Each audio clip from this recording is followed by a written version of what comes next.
Hello, the Facebook universe. We're watching the cat. Yep, we're watching. She's moving around. We're watching kitty cats. They're circling. Eunice here. Eunice here baking in front of the fire, and we're just going to give it a minute. We got our good friends at the Vibe Radio Network are going to be coming online here in just a few seconds. So we'll give them those few minutes, a few seconds, but we wanted to go ahead and kind of get a little bit of a head start with y'all here on Facebook. Yep. So your show will go live in 5 seconds. 4, 3, 2, 1. Blog Talk Radio. And there we go. Now we're live with everybody. We are live with everybody. So good evening, everyone. It's Chris. And Beth. And Beth. Haunts of Richmond. Thank you all very much for tuning in tonight. And congratulations on surviving the first month of 2021. It's snowing. It is snowing. We got some light snow going on outside. A nice crisp evening. And we're in here in front of the fire with our beverages and all ready to, chat about not prime spooky season stuff. Kind of, sort of.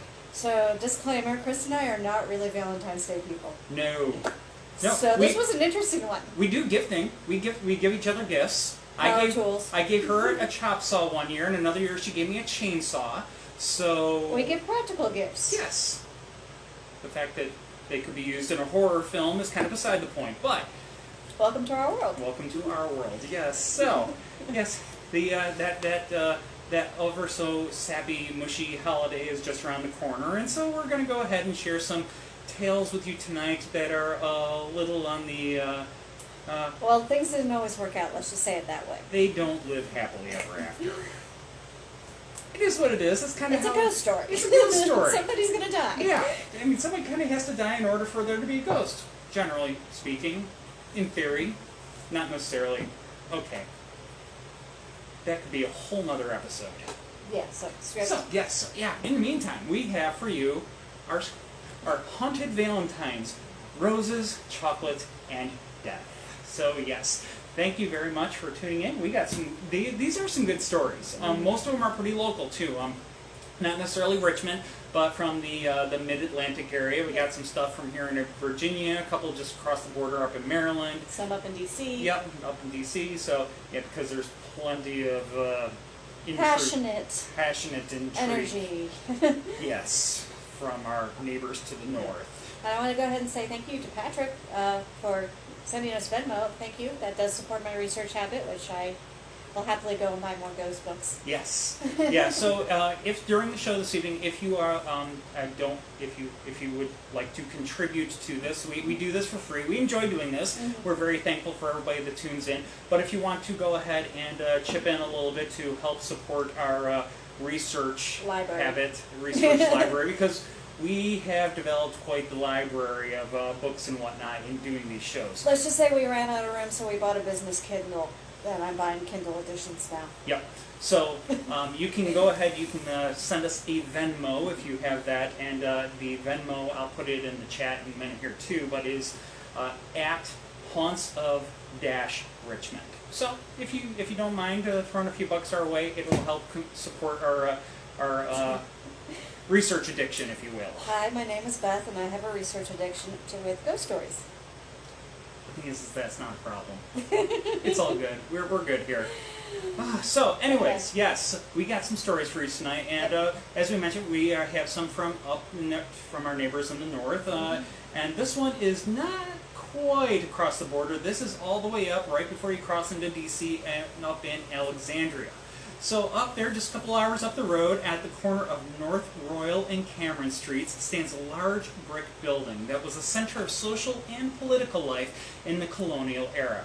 Gadsby's Tavern is mostly known for its prominent presidential pardons over the years, but about this time each year, one of its other famous guests takes the limelight. She is simply known as the Female Stranger. Facts about the female stranger are few, but for many, this is part of the fascination. Regardless of who she was, the story of her passing, subsequent internment, and her lingering spirit keeps her in the minds and hearts of many. The story starts back in 1816 as a couple arrived in Old Town Alexandria on a ship from the Caribbean. The woman, cloaked in a long black veil, was very sick, possibly from typhoid. The couple rented room 8 on the second floor of Gadsby's Tavern. Frantic with worry, the man called for a doctor and 2 nurses. When they arrived to see the patient, however, the man refused to identify himself or his companion to the attendants or to Mr. Gadsby, the owner of the tavern. The circumstances and mystery surrounding the couple quickly sent rumors flying about the woman's identity, and these rumors have never died. Some say that she is Theodosia Burr Alston, the daughter of infamous politician Aaron Burr, who we have previously discussed as Theodosia is part of our Outer Banks episode that we did last summer. The most common tale of her disappearance is that she was lost at sea off the Outer Banks in January of 1813. However, some whispered that Theodosia had run away with a lover and her earlier disappearance was a cover-up to hide away the scandalous relationship. Could Theodosia have lived on in secret after her disappearance only to pass away of illness 3 years later? One possibility. Another favorite explanation, though, not quite so romantic, is that the female stranger wasn't a female at all. Some believe that she was the recently deposed Napoleon Bonaparte. Yes, now, as eye-popping and somewhat entertaining as this theory may be, it does kind of fly in the face of Napoleon's known death in exile in St. Helena in 1821. Still, kind of a fun one to throw around there. But in any case, whatever her identity is, the woman languished in pain for 3 weeks, succumbing to her illness on October 14, 1816. Just before she died, her companion asked Mr. Gadsby and those attending her to come to her bedside. Her fate was inevitable, so the couple asked those gathered to swear an oath.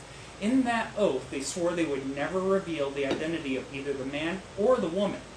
Grief-stricken, the woman's companion borrowed money from a local man and had the woman buried in St. Paul's Cemetery. Even in death, the woman's identity remains a mystery.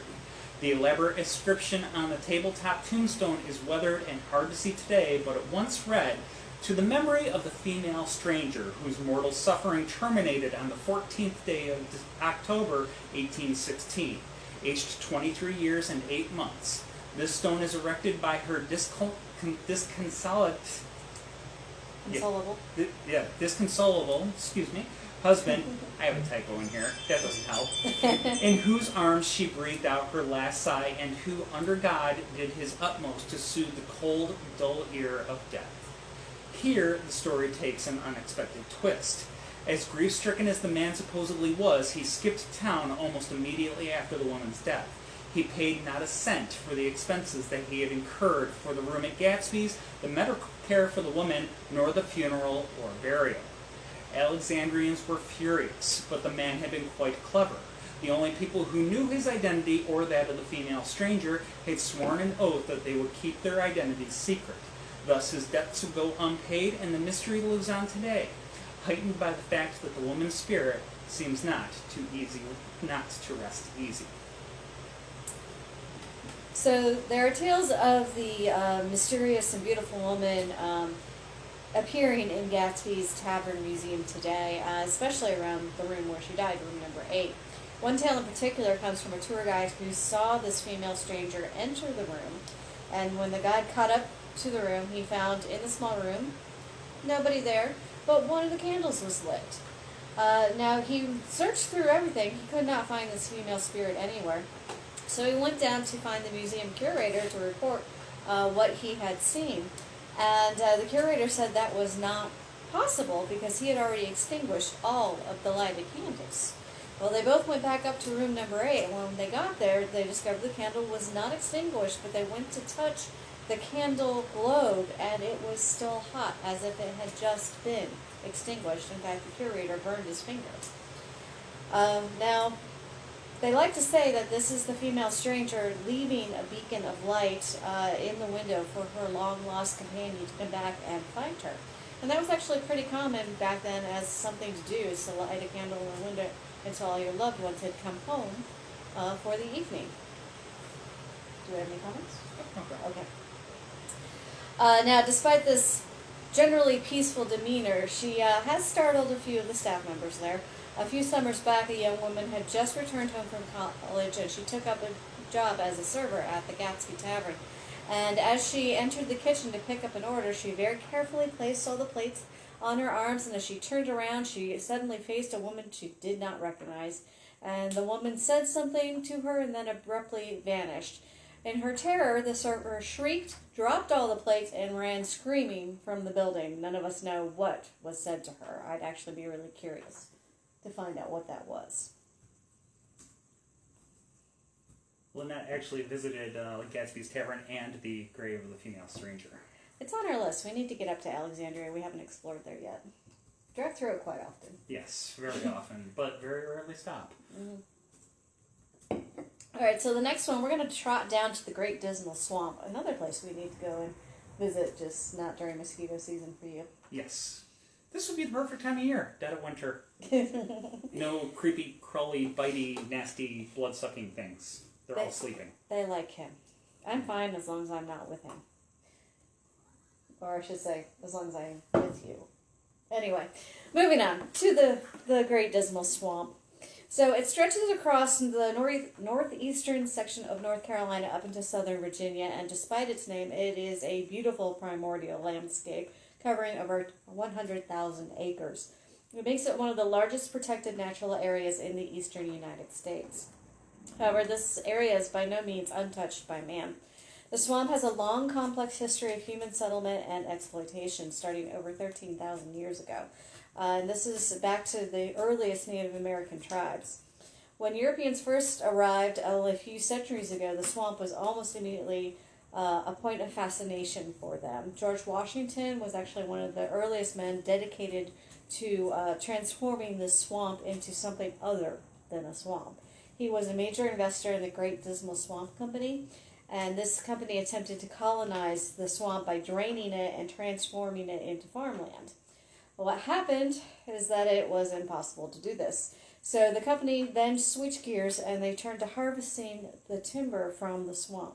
The industry eventually led to the creation of the Great Dismal Swamp Canal, and that was used to transport the logs from deep within the forest. It is the oldest man-made waterway in America that's actually still in use. Now, prior to emancipation, the Great Dismal Swamp served as home to a number of maroon communities, and these were enslaved people who had freed themselves and fled into the wilderness to avoid capture. These communities began springing up almost as soon as the slaves were brought into the colonies. And the importance of the Great Dismal Swamp was a place to escape and was basically widely understood because it was easy to get lost in this swamp. Today, there's a presence of these communities is actually commemorated in a recently added Underground Railroad pavilion located near the Great Dismal Swamp National Park headquarters in Suffolk, New York. Now, while the swamp is stunningly beautiful, it's also wildly dangerous. It's easy to get lost in the maze of islands and waterways. There are dangerous animals in the swamp, and it's a very dangerous geography as well. The waters can be deceptively deep and impossible to climb out of at certain locations. And over many years, many lives have been lost to the murky depths of the water. With this long, complex, dangerous history, it's not surprising there's a few spirits in there.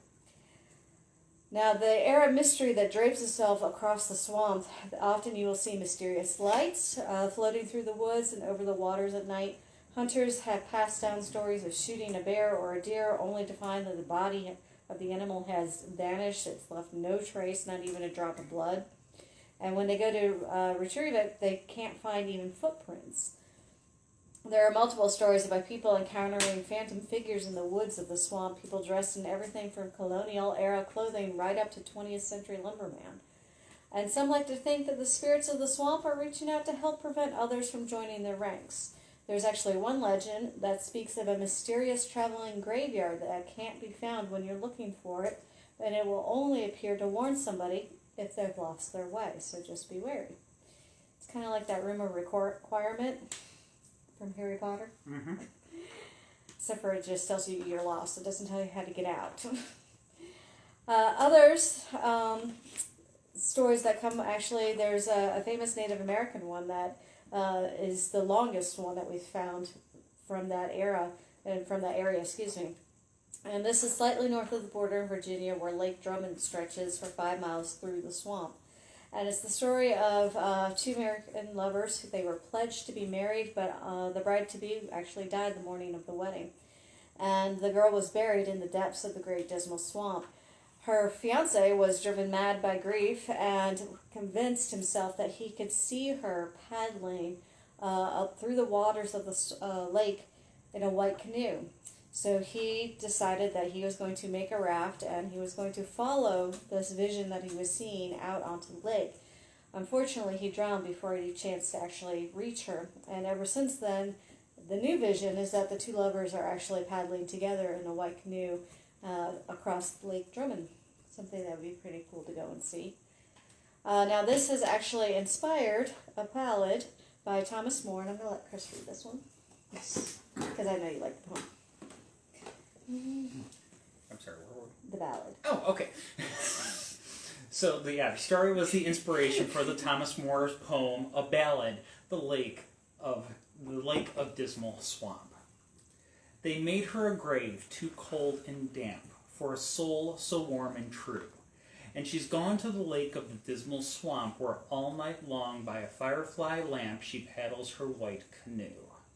And her firefly lamp I soon shall see, and her paddle I soon shall hear. Long and loving our life shall be, and I'll hide the maid in a cypress tree when the footstep of death is near.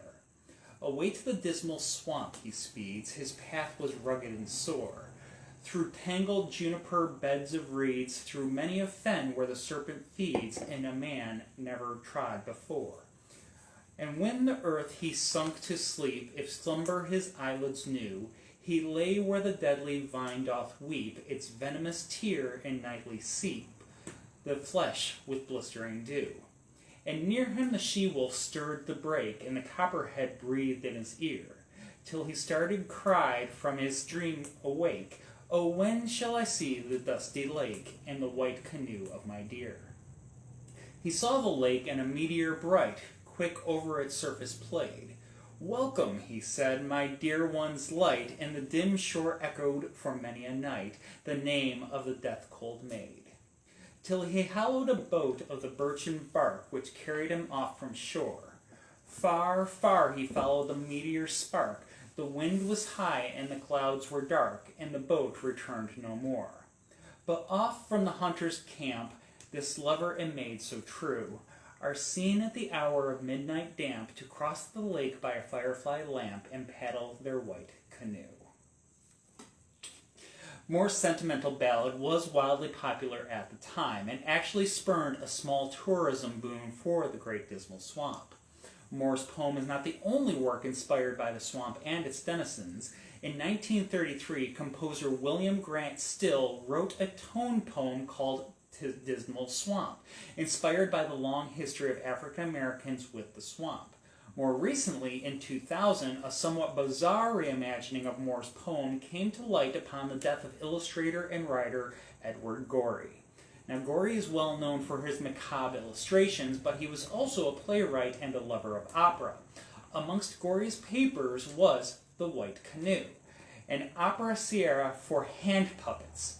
Yes, you heard that right. The title is The White Canoe, an opera seria for hand puppets. Yes. Believed to be his final theatrical work, it was actually brought to life at the Cupid Center of the Arts in Massachusetts 5 months after Gorey's death. Now, regardless of the medium, the Great Dismal Swamp is still inspiring people and proving that not only are there more tales from the swamp to be told, but that there are also many ways to tell them. I think it's also safe to say that if you can find love in a swamp, no matter how beautiful it might be, you can find love almost anywhere. And those weren't the only three I found. There was actually quite a few poems and songs that were all about this one story, but those were the three I thought were kind of interesting. Yes, they especially the Edward Gorey. Yeah, they kind of stand out. So, An opera for hand puppets. And I've actually worked on a production from Edward Gorey. Very odd. Very odd. Now, our next stop, we are going to stay by the water, but we are going to go up the Atlantic coast to Chincoteague Island. Mm-hmm. Now, The islands along Virginia's and Maryland's Atlantic coast are marked with many notable pieces from history, from the famous ponies that graze the shores of Assateague to the towering red and white lighthouse that greets guests entering the National Wildlife Refuge. Chincoteague also holds a hidden gem that is nestled on Main Street and that marks the last reminder of Chincoteague's original settlement. This treasure is known as Captain Timothy Hill House. Built around 1800, the petite house, measuring 17 feet 4 inches by 16 feet 4 inches, was one of 26 homes constructed after settlement began in the late 1700s. Tiny house.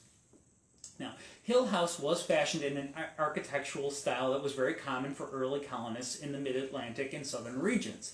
It consisted of a wooden chimney, yes, a wooden chimney, on the south wall, 2 doors, a small window, and walls planked with logs. With access to trees, the early settlers were able to construct these houses with just an axe and saw.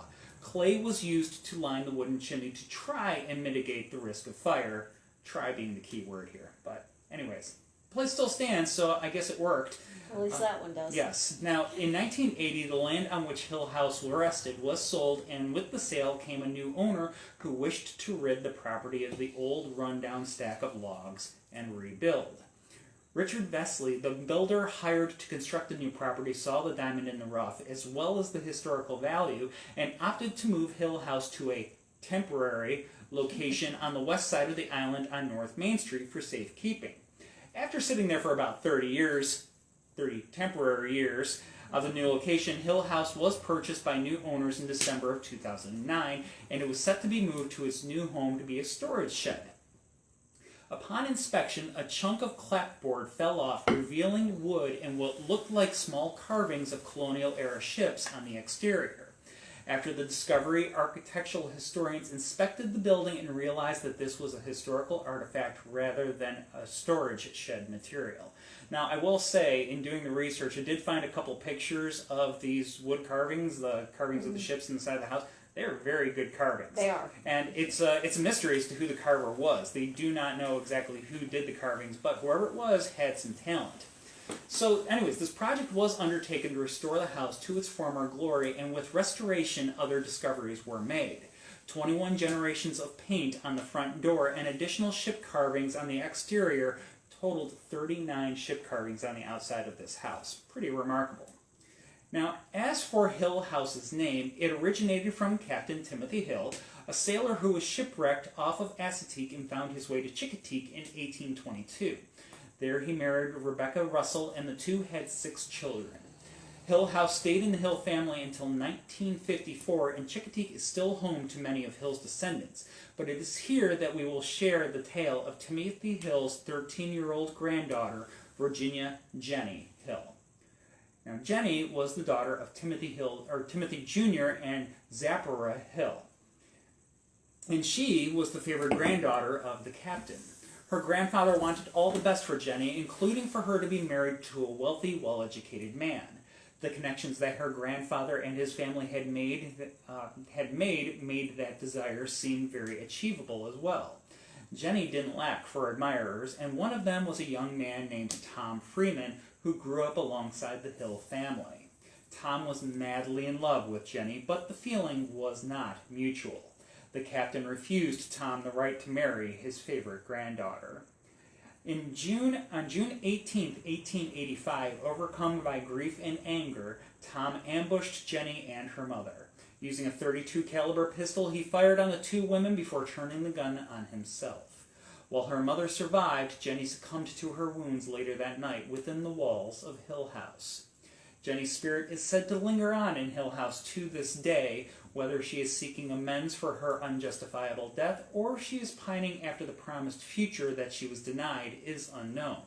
What we can say for sure is that an obsession, we dare not call this love, turned sour can be a very dangerous thing. Yep. Tragic tale of Virginia Jenny Hill. And you can still go visit the house up there in Chincoteague. It still stands there on Main Street. So, very unique historical gem. Yeah. I did not find any evidence that somebody has gone and done a paranormal investigation there. It'd be cool if somebody could go do one, if we have any friends who are in that area that might possibly be able to get in there. Mm-hmm. Be awesome. Would be neat. All right, so we're going to bounce over to Abingdon, Virginia, and this is the Martha Washington Inn. So the structure dates back to 1832, and it was built as a spacious and luxurious manor house for General Francis Preston to enjoy in his retirement after his successful service during the War of 1812. Now, the Preston family stayed at home until 1858, when it was sold to become the home of Martha Washington College. Again, 1858. Now, it's named after the First Lady, who was deemed the perfect model of womanly excellence. We'll get more into that next week. During the Civil War, the students served as nurses when the building was being used as a makeshift hospital. The property also became a training barrack for the Washington Mounted Rifles. In the years after the war, it resumed its educational mission, but it did serve as a hospital again during the typhoid outbreak. Eventually, the college closed in 1932, and the building remained vacant for several years before being repurposed as a housing for actors performing at the neighborhood Barter Theater. And then it opened as the luxurious Martha Washington Inn in 1935. The inn retained many of its historic details that made the building so special from when it was first constructed over a century before. In the years since its opening, it had served many renowned guests, including Eleanor Roosevelt, Jimmy Carter, and Elizabeth Taylor. If it's good enough for them, it's good enough for anybody. Now, of course, many of those who have passed through this building in its nearly 200 years, some of them haven't left. Remember, it was a hospital twice. So our first story, this is known as the Yankee Sweetheart. It comes from the time when this building was the college and also the Civil War hospital. And it was a tragic love affair between a student at the college and her Yankee sweetheart. Now, because it was the hospital during the Civil War, several of the girls, as we had mentioned, volunteered to stay on as nurses. And Captain John Stoves, a Yankee officer, was severely wounded and captured in town. Soldiers carried Captain Stoves through the cave system under Abingdon and up a secret stairway to the third floor of the building.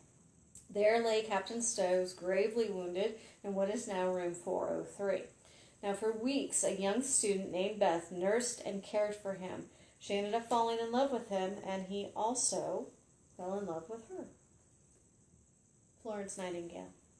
Effect before Florence Nightingale. Her name was Beth. Tangent, sorry. I didn't nurse you to make you fall in love with me. I fed you. You fed me, yes. Other way to do it. You've had to nurse me over the years. I fed you first. Yes, you did. Anyway, back to our story. Room 403. Now, as we said, for weeks she nursed him, and she fell in love with the brave captain, and he also fell in love with her. Now, often Beth would lovingly play the violin to help ease his pain and suffering. But their love was not to last for long. As he lay dying, he called, "Play something, Beth. I'm going." Unfortunately, Beth was too late to escort him out with a song because he had died suddenly. Beth tearfully played the sweet southern melody as a tribute to him. When a Confederate officer entered and explained he was taking Captain Stoves as a prisoner, Beth faced him triumphantly and said, "He has been pardoned by a higher officer higher than General Lee. Captain Stoves is dead." Beth followed her beloved captain to death a few weeks later because she had contracted typhoid fever. Many of the female students who later attended the college, as well as the inn employees and guests, have reported hearing Beth's sweet violin music in the night. Others have also reported that she visits room 403 to comfort her Yankee soldier. Just as dark. That's the theme for tonight, though. So, hey. Love that never quite gets it. Yes. Now, also, we're staying there at the inn. We have our next tale starts with a young Confederate soldier in Abington who was assigned to carry important papers about the location of the Union Army to General Lee. This soldier was hopelessly in love with a young woman at the college, and knowing the risks he was facing, he felt he must say farewell to his lady love before leaving. The soldier traveled through the cave system underlying Abington and used a secret staircase to enter the college. As the soldier was saying goodbye to his love, two Union officers came up the stairs and found them. With no way to escape, the young Confederate soldier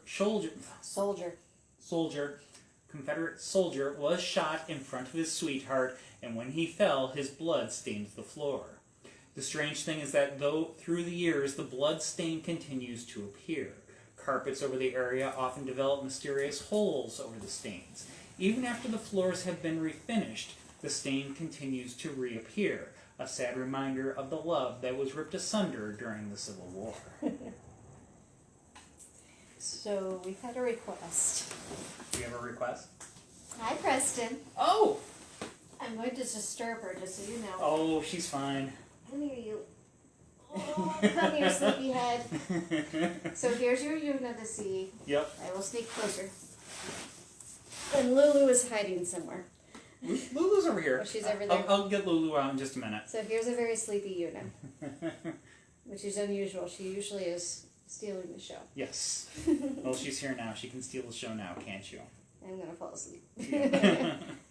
Back to sleep. So, our next stop, we are going to go ahead. We will leave the tragic tales of the Martha Washington Inn behind, and we are going to move back up the road to the north of here. And this time we're going to cross the border. We are going to go into Washington, D.C., where, as we know, there are plenty of tales of love, passion and love and duels and intrigue and betrayal and all kinds of good and bad and ugly stuff. Now, this particular story takes place, it's at the corner of 17th Street and Constitution Avenue. And this is what you might call prime real estate. Now, on the northeast corner of this intersection is the Ellipse, which is the beautiful lawn that sits immediately south of the White House. So, yeah, you're neighbors with the White House right there. And to the southeast is the Washington Monument, another kind of prominent neighbor, if you will. Southwest is the Reflecting Pool, the World War II Memorial, and a wide variety of other monuments in that immediate area. So you got great views from whatever side. Yeah. And, plenty of parks and other beautiful public spaces for you to go for a walk. Now, on the northwest corner, it is an impressive building that stands there today, but it is not one that's not as well known as its neighbors. Today, it is the home of the Organization of American States, and we're not talking the United States, we're not talking Virginia, New York, Nebraska, and all that. We're talking about the American states, American countries, this hemisphere. So, it's a... It was confusing at yes, first. Organization of American States. It's an interesting building and an interesting organization, but even this is not the building that we are going to focus on. Sorry, so yeah, getting a little confusing here. But anyways. It's the building that now stands yes. there. This corner in the heart of the nation's capital has been prime real estate since long before the Organization of American States, and it was once home to a grand mansion that occupied the site for almost 100 years. This tale is not only about romance, but also about love of family. We start with John Peter Van Ness, a well-liked politician from New York and a protege of Aaron Burr. Van Ness was elected to the 6th Congress that convened in D.C. in December of 1799, and Van Ness quickly fell in love with the rustic federal city.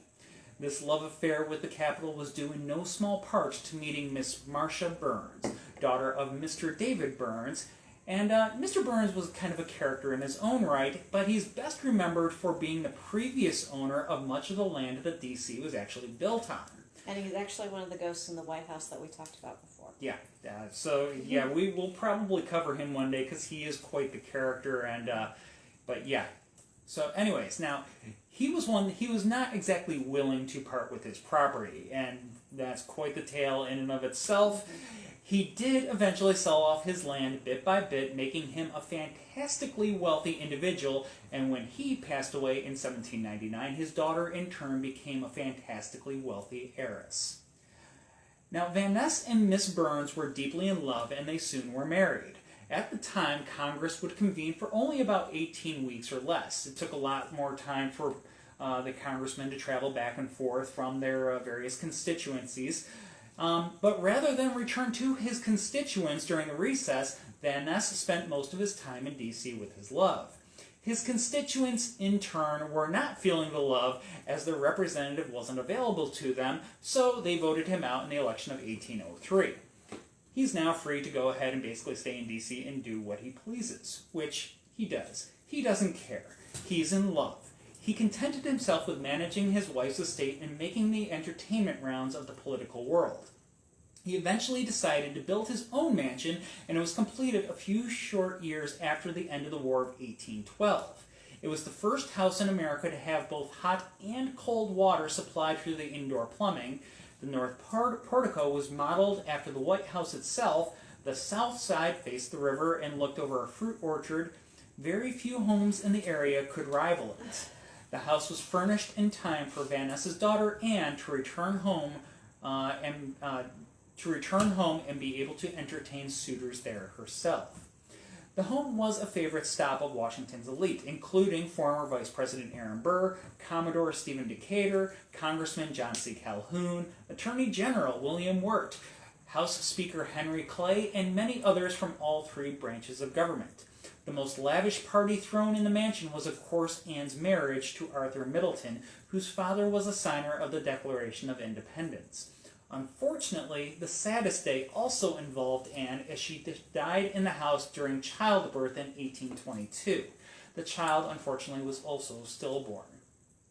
Now, Anne's death draped a somber atmosphere over the home. Van Ness plunged himself into his work as the mayor of Washington, D.C. to try and overcome his sadness. Marcia did the same, but with her charitable works. Unfortunately, Marcia's grief led to her failing health, and she passed away a few short years later. The loss left Van Ness a hollow man, as he valued his family above all else. He supervised the construction of a mausoleum for his wife and daughter to rest in. It was described as an exact replica of the pillared temple of Tivoli, sitting on top of the highest hill in Oak Cemetery looking down on Rock Creek. Once this task was completed, he began diving into his work once more. He continued to entertain at the mansion, but the sparkle had gone from his eyes. Though much of the magic was gone for Van Ness, one of the most talked about events in town was the annual banquet he held for the members of Congress. People would line the streets to catch a glimpse of the more famous statesmen as they arrived.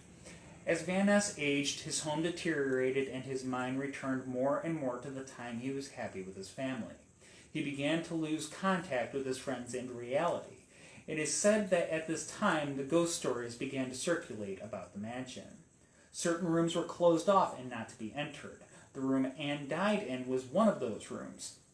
Servants would hear her laughter evaporate into blood-curdling screams, similar to those made just before she died in childbirth. A local newspaper article mentioned footsteps unattached to human bodies. Another story discussed a small lady in quaint costume and wearing an old-fashioned bonnet wandering in the hallway upstairs.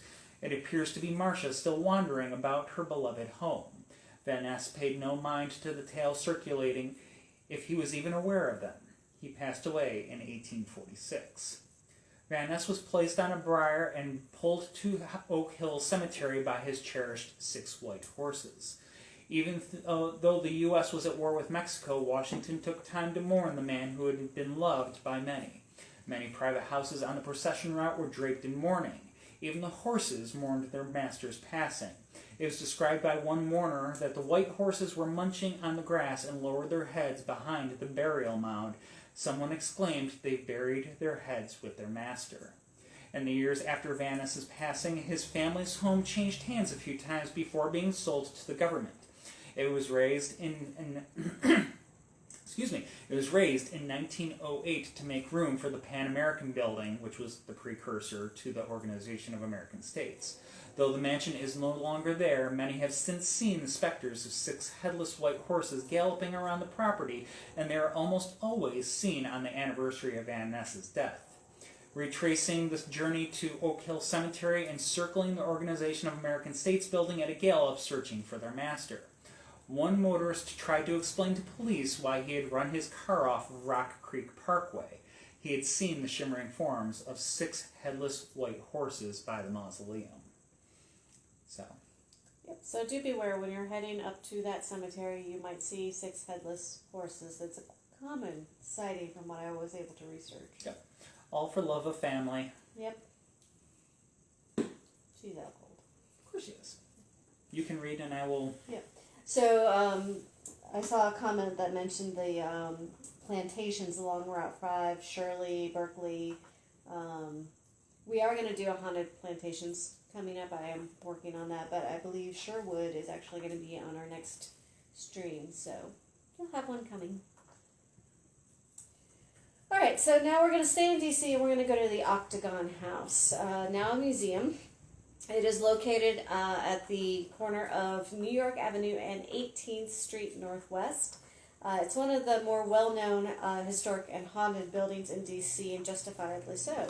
It has been the site of numerous family tragedies. It served as a temporary presidential residence full of parties and is now, as I said, a museum. It has been reported as being haunted in over 100 years worth of news articles. That's a lot. Oh, here comes our other baby girl. Here's the Lulu. Now, work began on the house in 1797. Major Pierre Charles L'Enfant had drawn up the plans for the federal city, plotted the streets, and New York Avenue and 18th Street formed an acute angle, which presented Dr. William Thornton, the building's architect, a unique design challenge. The result was a federal-style building with 6 sides. Why or how this became known as the Octagon is completely unknown. It took 2 years to build, and the Taylor family lived here until the death of Mrs. Taylor in 1855. Colonel Taylor and his wife had 7 sons and 8 daughters together. God bless that woman. Yeah. The daughters were all very beautiful and well sought after in society, and many of their love affairs were turbulent and involved dramatic ends on the huge oval staircase in the middle of the Octagon. The stairwell... Ow! Those were claws. Okay, I'm sorry. Anyway. Okay, no blood. Where was I? There we go. So many of their love affairs, as I said, were ended in this oval staircase. The stairwell lantern casts shadowy light on the large statues that are set in niches on the stairwell wall, and it's a very eerie-looking space. It gives you an ominous air, and you start to realize why so many arguments and violence might have taken place on this stairwell. So in the early 1800s, one of the daughters fell in love with a British officer, but considering the hostile feelings between the U.S. and the British at this time, the colonel was not a happy man. He would not allow the gentleman to set foot inside his house. This sparked several loud arguments between the daughter and the father, and the last one occurred on a dark and stormy night. The daughter grabbed her candle and stomped up the stairs. As she reached the top, there was a horrific scream, and her body plunged down the stairs to land in a crumpled heap at the base beneath the lantern. One report suggests that the last argument with her father was too much and she chose to end her life. Others reported that she tripped and fell over the low railing. Either way, the daughter's ghost still haunts this stairway on stormy nights. A flickering candle can be seen moving upwards, one stair at a time. Any witnesses to this paranormal event always say it ends the same way. A shriek followed by a second sickening thud at the bottom of the stairwell underneath the lantern. Somebody's giving head scoochies. Yep. Now, the death of his daughter caused the colonel to harden his feelings towards the British even more, and the reports state that the colonel was haunted by his daughter's ghost and eventually stayed away from the Octagon. When the War of 1812 broke out, the Colonel Taylor moved his family to Mount Airy Plantation for safety and to escape the ghostly nightmare. He allowed the French minister to the U.S. to make the Octagon his official residence at that time. Many believe this is actually why the building was spared during the British invasion, and that basically burned most of Washington, including the White House. The French flag was actually flying over the Octagon when the British invaded, and after the British left, Colonel Taylor offered the house to President James Madison and his wife Dolly while the White House was being rebuilt. Madison's moved in the fall of 1814. They held several social events there to bolster the morale in the city as the war was not popular, and of course D.C. was trying to rebuild itself. When the war ended, Dolly Madison hosted the first social event, an open house at the temporary executive mansion. Now, she knew how to throw a party. It is even said that at one of her parties, Aaron Burr scaled the back garden wall to meet with Dolly after he returned from his self-imposed exile in Europe. Of course, this is after the duel with Hamilton and his treason trial. Well, after that, yeah. Yeah. Now, Burr actually had once courted Dolly Madison, and he was the one who introduced Dolly to James. So, little history there. Yeah. Anyway, After the Madisons left the Octagon, more ghost stories started appearing in the local newspapers. Footmen dressed in full livery of an earlier period are seen hailing carriages of guests. The sounds of wheels rumbling over gravel roads are heard as the carriages roll away. Dolly Madison's ghost is also seen standing in front of the mantelpiece in the ballroom where she would often receive her guests. She is also seen as a wispy figure wearing a turban dancing through the entrance hallway. Now, the Taylor family moved back into the house after the Madisons moved out in 1815, and a tragedy unfortunately struck again.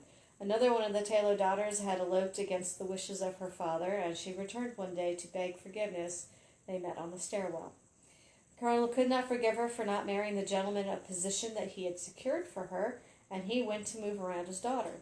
When he did this, she either lost her balance or drew back, trying to escape her father's touch. She tumbled past the colonel and fell dead at the foot of the stairs with a broken neck.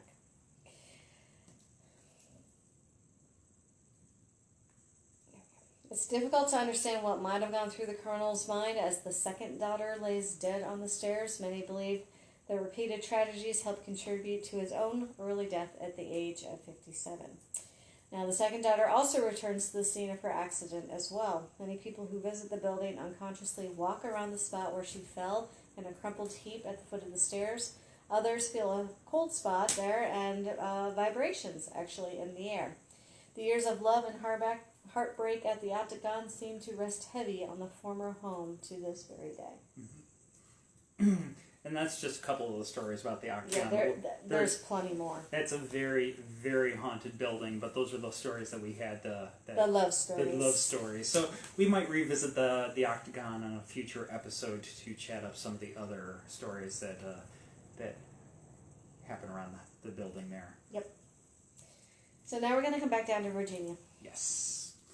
We are going to turn away from the capital, and we're going to go to not just Virginia, we're going to go to small town Virginia. And this tale comes from Rocky Mount in southwest Virginia. And on January 22nd, 1892, a local newspaper published an article... Sorry, Fire's being a little sassy. Published an article called "The Course of True Love Never Runs Smooth." The first line of the article stated, "Miss Della Nichols and young Mr. Pickard have shuffled off the mortal coil because they could not be married." Della was 18 at the time and from a well-to-do family. Very little is known about Mr. Pickard and the man she had fallen in love with. For some reason, both sets of parents objected to their union, leaving Della heartbroken. In true Romeo and Juliet fashion, she collected a rope and her younger sister as a witness. Della asked her younger sister to make sure her body was lifeless before telling her parents of her final act. On Della's first attempt, the rope broke. Rather than be dissuaded by a moment of clarity, as you might hope, her second try was successful. As word spread of Della's fate, it was just a matter of time before Pickard found out. Once Pickard learned of Della's death, he was inconsolable and took poison. He was dead within a few hours. In the years since the young lovers took their own lives, townspeople have since reported catching a fleeting glimpse of a young woman in white near the intersection of Floyd Avenue and Franklin Street. Older residents will speak of a woman in white who drifted around the lower end of town near that intersection. She never looked at anyone, and no one was ever able to approach her or see features in her face. She appeared to wear a long white dress that some describe as a wedding dress, while others say it's just simply a nightgown. The sightings do continue to this day. After a tour given by the Franklin County Historical Society in 2005, a woman called and in a rather hysterical manner spoke of seeing a woman in white walking near the First Virginia Bank building at about 2 in the afternoon. She said the woman looked lost, so she went up to her, and the figure, without looking at the woman, vanished into nothingness. It seems Della's heartbreak was so deep that she could not find solace even in death. Sad little tale from our neighbors down the road in Rocky Mount. Yep. We're just bouncing all over the place. Where? We're making There was no connect the dots in this one. No, well, there's connect the dots, but we're just making like a spider web. Our next step, we are jumping up to Maryland. In this next one, we're actually going to be in Glenn's neck of the woods here. We are going to be in St. Mary's County, Maryland, and this tragic love story is said to have occurred in 1945. Again, in St. Mary's County, Maryland. Beer's talking too. The legend starts with a young man being called to serve during World War II, and he leaves behind a wife who is expecting their first child. Shortly after the end of the war, he returned stateside, called his wife to say he had borrowed a car and was on his way home. He was anxious to meet his child, thus causing him to speed over the narrow, darkened roads. His wife was also excited for the reunion and bundled up the baby before she started walking up Old St. Andrew's Church Road to meet her husband. As she approached a bridge with the child in her arms, her husband rounded a sharp curve on the opposite side of the bridge. He was roaring down the road, and by the time he spotted her, it was too late to stop. He hit her head on, killing her instantly, and the baby flew out of her arms and went over the side of the bridge. The body was never found. Since then, multiple witnesses crossing the bridge at night swear that they have seen the apparition of a young female running frantically back and forth, searching for her lost child. The infant's cries seem to come from the black waters below, which has given it the name Cry Baby Bridge. Now, there is an interesting note about Cry Baby Bridge. The name probably rings a bell, and that's because this isn't the only Cry Baby Bridge. There are Cry Baby Bridges everywhere. This is just one of many such bridges that have earned that moniker. And almost all of them, though, do feature some origin story of children meeting untimely ends either on the bridge or in the waters beneath them. So in doing this, we found the Maryland. I think Maryland had several. Mm-hmm. Then there was Pennsylvania, and then I think out west, I think Utah had some or something like that. There were several of them. Texas had several. It's like I had to make sure I was all on the same bridge. Talking about the right Crybaby Bridge. So, many Crybaby Bridge stories to be had. Say that 5 times fast when you've been drinking. Yeah. You want to take a break over? Sure. Here we go. Alright, so we're jumping back to Alexandria. We really need to get up to Alexandria and take a ghost tour. So, in Fairfax, Virginia, there is a shop called... there was a shop called A House in the Country. It was located in a 250-year-old plus building that had a very tragic history. After the encounters with their resident female apparition, the shop owners invited a paranormal research team in to investigate the building and the history associated with it. They didn't know who their ghost was, they didn't know why she was there, and so they wanted the full deal. There was, unfortunately, a very tragic story that was discovered in the Alexandria Gazette that dated back to June 29th of 1868. The newspaper featured a story about Miss Laura M. Schaefer, the youngest daughter of Mr. Christian Schaefer, who was the well-known confectioner in the town at that time. Laura had been dressing for the evening in her room on the third story floor of her father's residence. Having finished dressing, she took the kerosene oil lamp to retrieve a handkerchief for the evening from the adjoining room. As she reached the other room, she heard the lamp crack and was instantly covered in the burning fluid. She threw the lamp into the hearth and ran downstairs screaming for help. Laura's brother-in-law, Mr. William Phillips, heard her cries and rushed into the house to witness her racing down the stairs, enveloped in flames. He wrapped her in his coat and smothered the flames, but Laura was severely burned. A doctor was sent for at once, and while he made his best effort to save her, she passed on in just a few short hours. About 3 hours after her death, Mr. Charles Tennyson, a young gentleman engaged to Miss Laura and her constant companion for many years, was sent from her deathbed and taken out for a walk by a friend, Mr. Green. The two walked down to Cameron Street and into the wholesale liquor store of Downham and Green. They shared a drink and a toast. Mr. Green then took the tumblers to the water stand, and he heard a pistol shot. He turned to see Tennyson fall heavily on the floor and a 5-barreled Whitney revolver in his hand. A surgeon was summoned, but Tennyson passed away about an hour later. Over the years, after the two deaths, the residents of the house and the shopkeepers that came later reported sensing or seeing a wispy image of a young woman descending the stairs in the building. The image is often accompanied by the distinct odor, of something burning.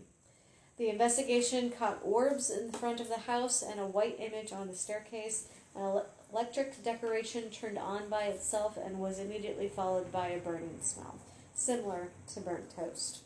The investigators believe that Laura is still there and she just simply desires some acknowledgement. They think that Laura is lonely and they advise the staff to simply give Laura a friendly hello from time to time. Glenn actually says that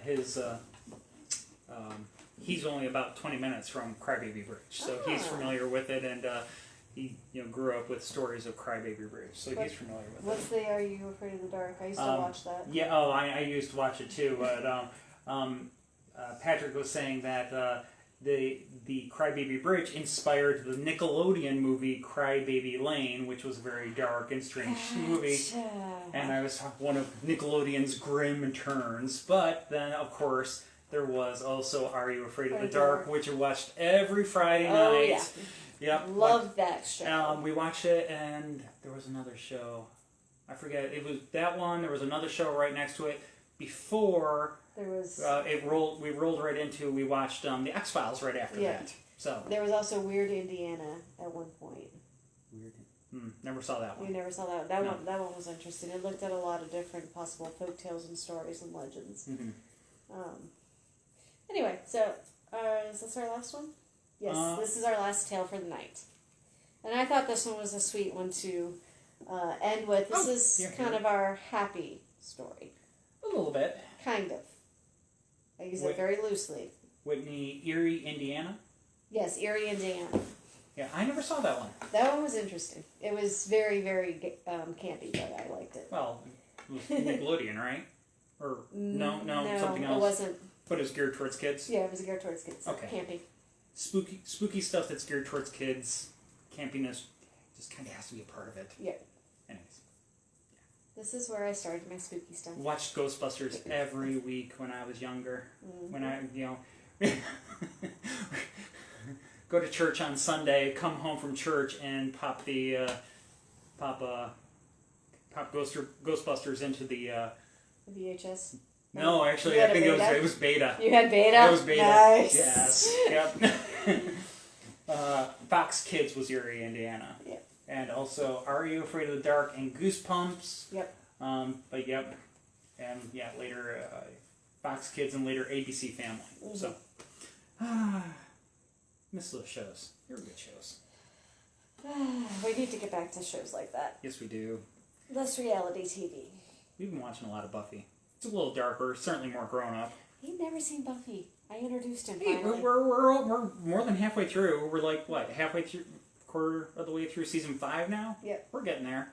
I know some really grim stuff's coming because there's been spoilers that have been stumbling upon, but yep, I've been biting my tongue. Yeah, well, I can't help but to go ahead and look up characters and stuff like that, and then all of a sudden there's just this line that so and so dies. I'm like, wait a second, what? No. And now whenever I see them there, it's like, you're going to die. That's sad. Back to our story. Back to our story. We have one more story. Yes. So, this one comes from the Eastern Shore. So, Eastern Shore Paranormal website talks of an incident involving a young man and his love. The young man escorted 2 young ladies to a nightclub, and while they danced the night away, he sat alone at a table, bored and depressed. A woman selling flowers at the club approached him, handed him a long-stemmed rose, and told him it was from a girl with long black hair who was in another section of the club. He got up to search for her, but found no one fitting the description. A few minutes later, after he had sat back down, a slow song was being played, and he had the strange sensation like someone was hugging him from behind. He looked around, but there was no one there.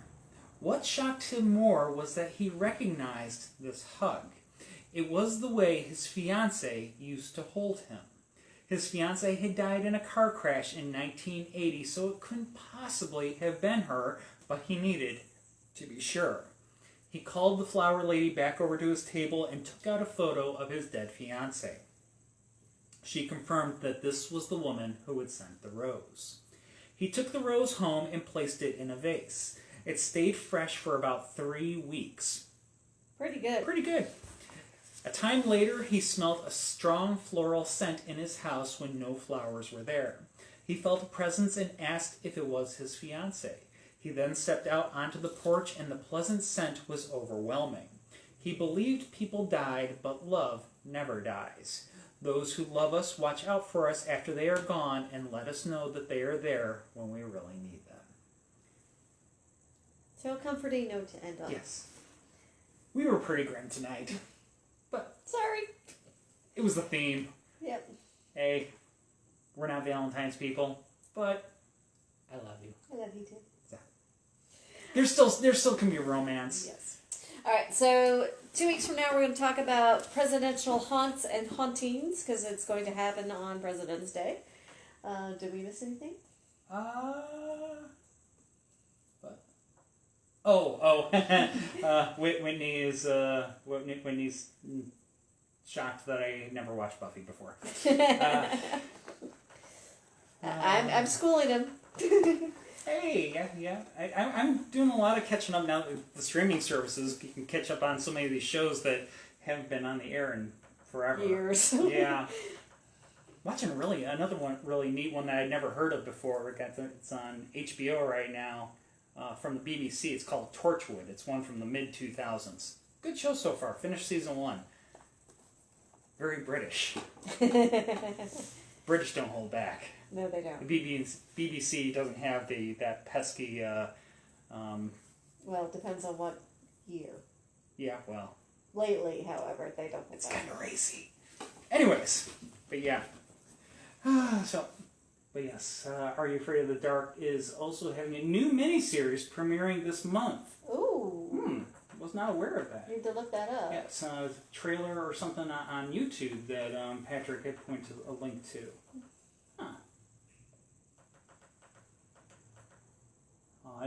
Yeah. Kind of a somewhat happy story to end with. Oh, and Patrick is saying Angel is better than Buffy in his opinion. We do plan on watching Angel as well. So as soon as he split off the show, Chris is like, we're going to have to watch Angel. Well, I'm really interested because, I'm interested in what happens with Angel, but then Cordelia also winds up going down there, and we haven't gotten to the Wesley's in there, too. Wesley's there. Also, she's still on Buffy right now. Spike's Flame. Harmony, yes. Harmony winds up going there, so it's like, these characters are neat. I want to see what happens with them. So, anyways, yes. But Patrick says that the Stories to Tell in the Dark, Scary Stories to Tell in the Dark, premiering this Friday or next Friday. Okay, we'll have to check that out. It's only been a few decades, but apparently they're keeping their Friday night slot. Yay. We'll have to see if we can get it on streaming, because no cable. Yep, that's all right. We'll figure it out. Yep. Whitney loved Drusilla. Drusilla is a character. Oh, yeah. Chris and I actually are trying to figure out if there's a way we can do Drusilla and Spike for Halloween one year. I just have to bleach my hair. Not like you haven't done it before. I know, it's just been about 20 years. That or I need to be Vamp Willow. I really want to be Vamp Willow. You could do that. You just have to dye your hair red again. Oh, darn. I could be Vampire Xander. And Patrick, YouTube has it live. Oh, okay, cool. And Patrick got to see the actor that played Spike at Comic-Con. Nice. So, James Marston. James Marston, yes. Because, that other show I mentioned, the Torchwood show, there was at least one episode. It's only been one episode. It was the first episode in season 2 of Torchwood. He played a role in there. I don't know if he'll be back, but yeah. It's like, I know that guy. It's Spike. But it's not Buffy. It's a different show. But yeah, another actor I would love to meet. I would love to meet Giles. Yes. So would love to meet Giles. He seems like a nice guy. Yeah. How could he not be a nice guy? He's British. Yeah. Giles can be my dad. He can be my second dad. Well, anyways. Yep. Yes. So with that, we will see you all in 2 weeks. Stay safe with the weather and snow and more snow coming, and of course our lovely Virginia roller coaster of 50 degrees on Friday. Ah, yes. And before I forget to mention, that of course, we until midnight tonight, we have we're having a snow day flash sale on tour tickets. So if you want to join us on any one of our tours this month in February, if you buy your tickets by midnight tonight and use promo code just SNOW, SNOW, when you go to check out, you'll get 25% off your tour tickets for February. So. And yes, we are having the Valentine's Day tour. Yes, I'm we giving are. that one if you want to come. Yes. But other than that, so that's a special one. It's a Sunday night, but other than that, we're doing tours on either just one a week, Friday or Saturday. Mm-hmm. We have 5 tours this month, so you have a couple that you could choose from. And if you want to join us again, that offer does expire at midnight tonight. So if you want to take advantage of the 25% off, you can go ahead and book soon. If you don't book soon, well, there's still tickets available. Yep. So. And we'll be going back to Friday and Saturdays on starting March. So. Starting to ramp it up again and come out of slow season. Yep. Hopefully. Hopefully it'll warm up. Well, hopefully COVID cooperates. Fortunately, we're in a nice old house and surrounded by wood. We can knock on wood just about anywhere in here. And wake the kittens up. And wake the kittens up. The kittens are fine. Yep. Oh. All right, so we're rambling. We will see you all later. But we love talking to you. Yeah. So, and I have a little bit to drink. So. No, we can finish it up now. I know. So, yes, we can finish it up now. So, yes, again, thank you again, as always, for tuning in. Look forward to hopefully seeing you back here in a couple of weeks when we do our kind Presidential haunts and of presidential. hauntings. Yep, because we got President's Day, President's Week, whatever you want to call it, coming up later this month. Yeah, So and this is going to end up being a part 1 of many because maybe we need to do part 1, part 2. I think I've got enough for part 3. Okay, well, maybe our next 2, unless you had one. Did we have one for 2 shows from now?